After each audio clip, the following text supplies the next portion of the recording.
Alright guys, we're going to talk about the mean value theorem and Rolls theorem. This first part, we're going to skip the discovery part and go straight into... So we're skipping the discovery part for right now because we're a little behind. So let's go ahead and go on over to where it says mean value theorem. If f is continuous on a closed interval, so that is super important for us. I would underline that or highlight it. F has to be continuous on a closed interval.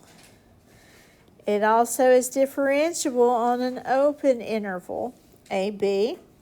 Then there exists a number C between A and B such that, and we have f prime at C equals that slope, f at B minus f at A over B minus A. Super important that we know this. It really is saying the instantaneous rate of change equals the average rate of change. This is where IROC equals AROC.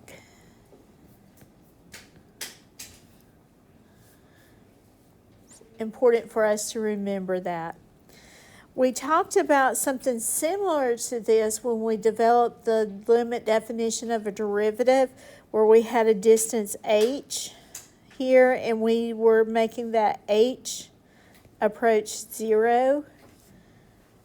And we talked about the limit of that. And we said f of x plus h minus f of x. Does this look familiar to anybody? All over h? That stinks because we did that and it's important. This was the limit definition of the derivative. And here, this is where it's saying the tangent line is parallel to the secant line. Well, it's talking about parallel lines. What is true about parallel lines? What is true about all parallel lines? So you have same slope.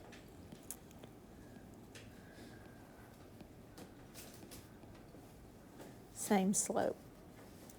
So about all of this, the mean value theorem, when it boils down to all of it, if f is continuous on a closed interval and differentiable on an open interval, all the AB, then you have the slope of the secant equal to slope of the tangent.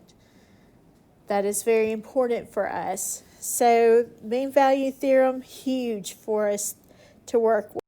Then we have a subset of that, and they really don't call it, it's a theorem, Rolls theorem, and to me it's kind of like, yeah, well, no crap, we get it.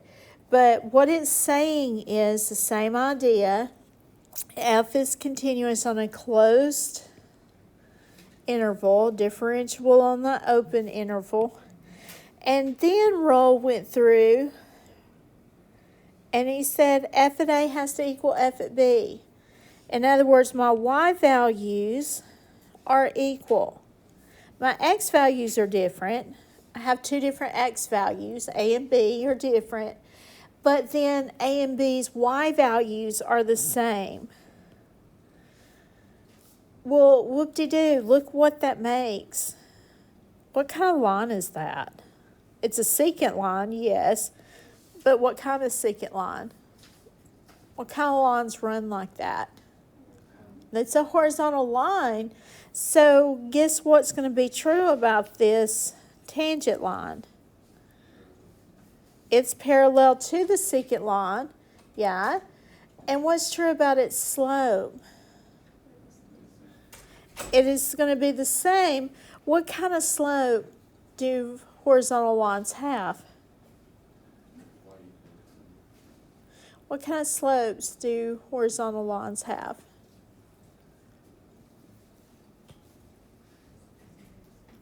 They have zero slopes. So what this is saying is, if you have f at A equal to f at B, then there's a C value so that f prime at C equals 0 there.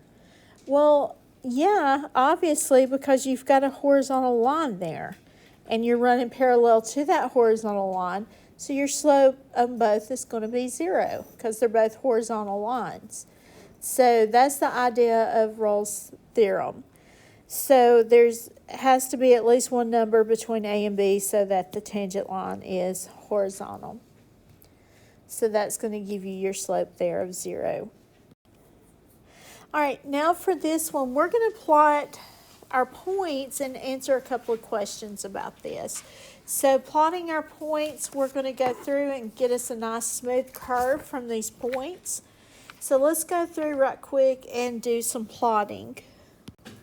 So now that you've got it sketched, the first question, part A, it wants you to find the average rate of change of g of x over the interval from 2 to 9. So remember, average rate of change, that's going to be your A rock. And remember, A rock is similar to slope. It's really the same thing there. A rock and slope are the same.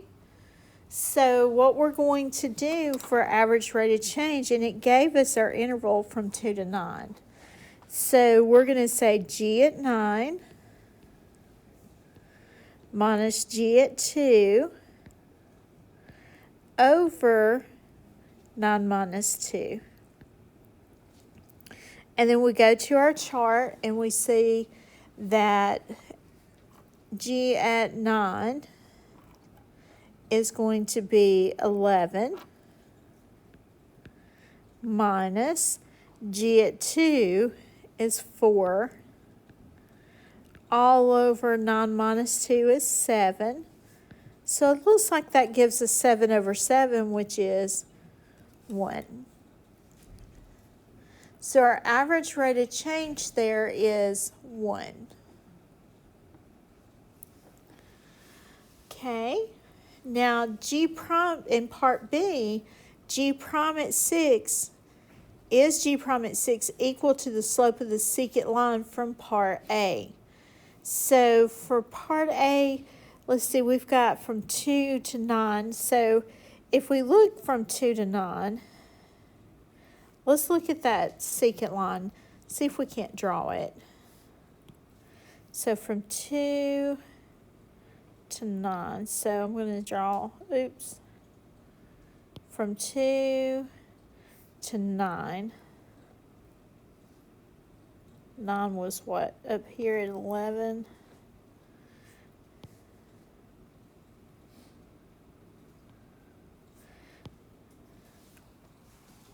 Okay.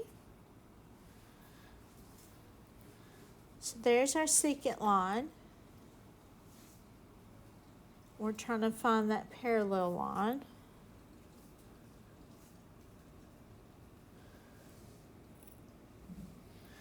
Right, so let's see. Is G prime equal to that? Well, let's see, G prime at 6. So let's see what we can do with that. Well, what would be our G prime at 6?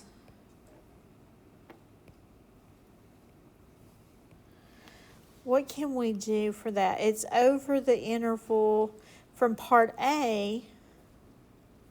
So from part A, it was from, what, 2 to 9? So any ideas about that? What should we do there from 2 to 9?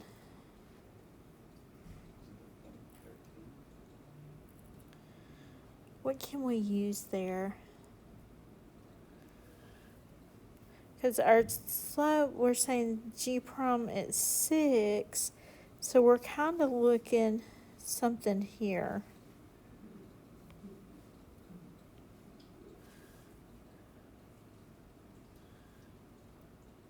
So it kind of looks like they might intersect, doesn't it, if you extend the lines. So we need to pick a couple of points around that and plug in and see is what we need to do. So what about if we pick the points maybe 6, 12. Let's pick 6 itself. And let's pick another number in that interval. Let's say, what would be another good number to pick? I'm going to pick 6, 12. So what's another number close around in there? Maybe 4, 8 or 7, 13. Let's do 4, 8.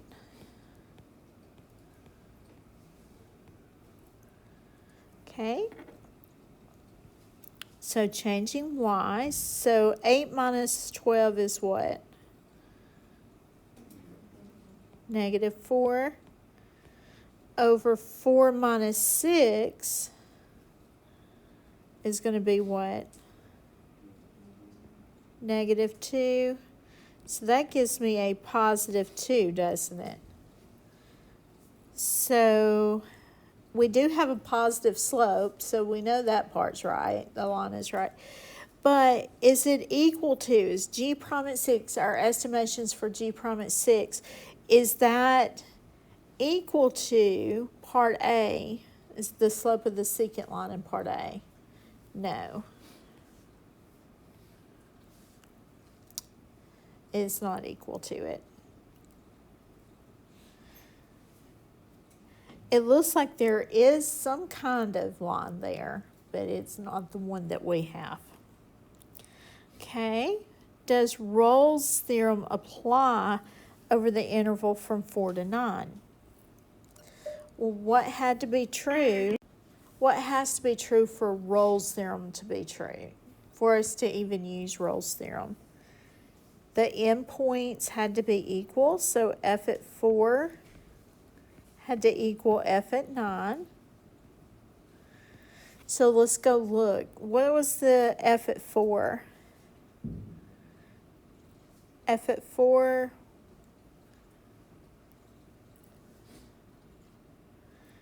f at 4 was what value? 8. I'm getting these from the chart. Now what about f at 9? F at 9 was 11. 8 doesn't equal 11, does it? So my answer is no. Your endpoints, if for Rolls' theorem to be true, you have to have your endpoints equal to each other because you have to make that horizontal line. So you have to have the same y values. All right, so for the next one, is there another interval where Rolls' theorem does apply? So there are a couple of intervals where Rolls' theorem would apply. What is one of these intervals?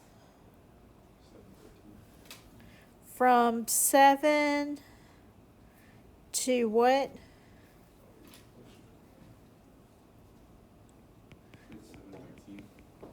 7 to 13. You're close. Okay. Let's back that up. I think I'll keep the 13 though. Okay, somebody else. Would 4 to 13 work? 4 has an endpoint of 4, 8, and then it looks like 11, 8, isn't it? So, yeah, I would say 4 to 13 is 1. So that closed in rule 4 to 13. What else could we use? There's one more. I'm going to say 9 to what? 9 to what? 9 to 17. That would also be an interval that contains two endpoints that are equal, wouldn't it? All right. All right, so example 2. let f be the function given by that nice little quadratic. Find the number c that satisfies the conclusion of Rolls theorem. So before we can do Rolls theorem, we are continuous because that's a polynomial. We had to be a continuous function on a closed interval, and we are differentiable on the open interval. So first thing we need to do is check what is the value of f at -3 and what is the value of f at 1, because again it's talking about Rolls theorem here. So my endpoints have to equal each other. So we need to plug in f at -3 and we need to plug in f at 1, and we need to see what values we get. And that's going to tell us whether or not we can use Rolls theorem.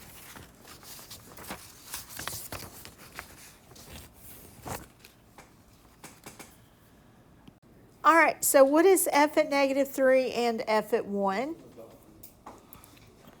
What do we get? 0. All right, so the conclusion of Rolls theorem says then there's a value f prime at c. There's some c value so that derivative is 0. So the first thing we need to do then is find f prime at x. So that's going to be 2x plus 2. And then we're going to plug in a c value, plug in c, and set it equal to 0. So we're going to say 0 equals 2c plus 2. So c is -1. And so there is our number c that satisfies the conclusion of Rolls theorem. It's -1. Okay? Okay, so on the first part here in example 3, we have a sports car that registers 50 miles per hour as it passes a mileage marker. And it says 4 minutes later, the car passes mile marker. It is 5 miles from the first. The speedometer registers 55 miles per hour. Can you use the mean value theorem to prove that the velocity of the sports car was more than 70 miles per hour at some time between the two mileage markers? All right, so let's see. We've got something going on here. We've got mileage A, B, and then we've got some time S at t between them. And we want to prove that that is at least more than 70 miles per hour. So our time with this, notice everything in our rates is miles per hour, so we need to change our 4 minutes to an hour, so 4 over 60. So that's going to be 1/15 of an hour. So we did need to change that. So what we need to do is look at our S at 1/15 minus S at 0 over 1/15 minus 0. And so that's going to give me 5 over 1/15. And that's going to give me 75 miles per hour. So yes, there is a time where it was greater than 70 miles per hour. There has to be some time there. All right, so looking at our next problem, we have some function here, and we want to find all the values of c in the open interval 1, 4 that are guaranteed by the mean value theorem. So from 1 to 4, so we have 1 here,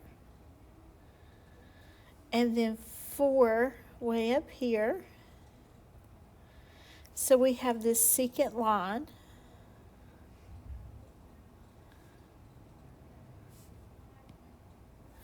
All right, so it looks like there's at least one maybe that's going to go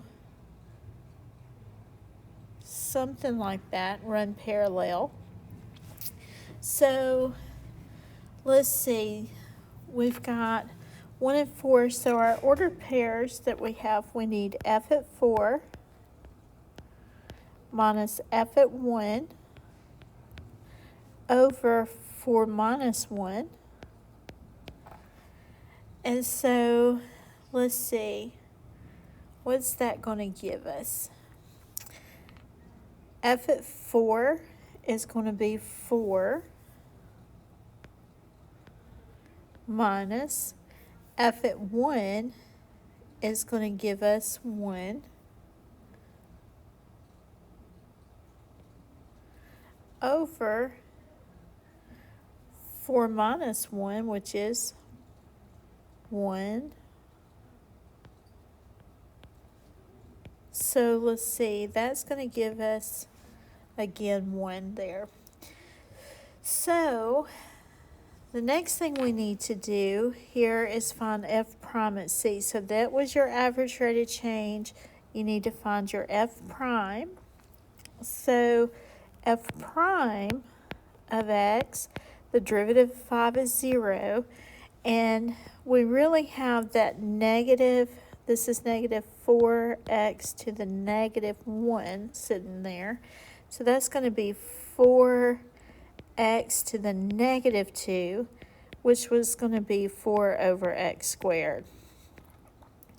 So we have A rock is going to be equal to I rock. So 4 over x squared, I rock is equal to A rock. And so 4 equals x squared. So x equals plus or minus 2. And then we would throw out the negative 2 because we're in the interval from 1 to 4. So x equals 2 would be our value. So we were pretty close in drawing it. All right, so moving on to our next one. MVT allows us to identify exactly where graphs rise and falls. So we're looking at functions with positive or negative, and then derivatives are increasing or decreasing.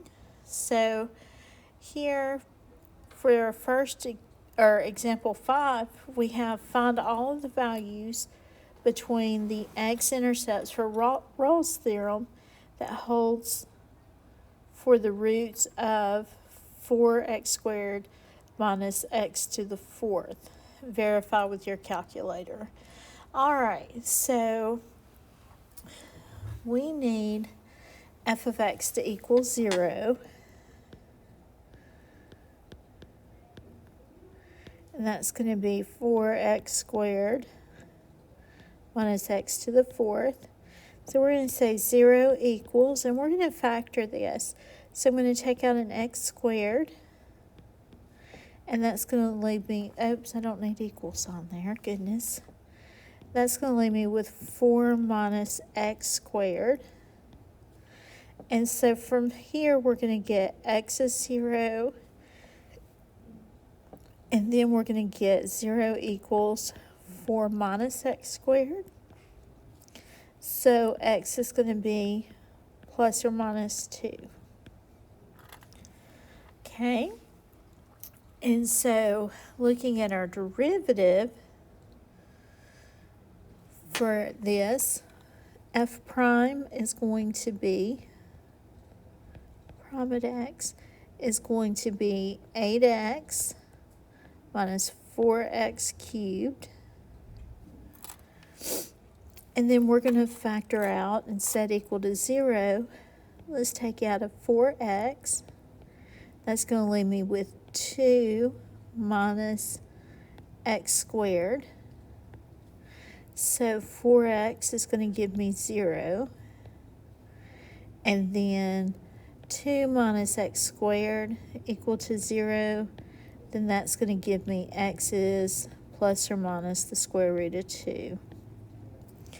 So conclusion here, x equals 0. And root 2 and negative root 2 holds for Rolls Theorem between the x-intercepts.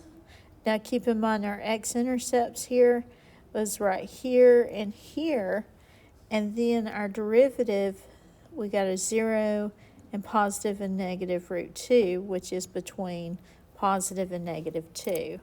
So that's why it works. All right, so looking at example 6, it says to determine whether or not satisfies the hypothesis of the mean value theorem over the interval from 0 to pi. If so, find the numbers that. All right, so this one's going to be quite a bit. Here, we're going to omit this one. This is not something you would see. So we're going to skip that one. All right, and that's going to be it for the notes on this.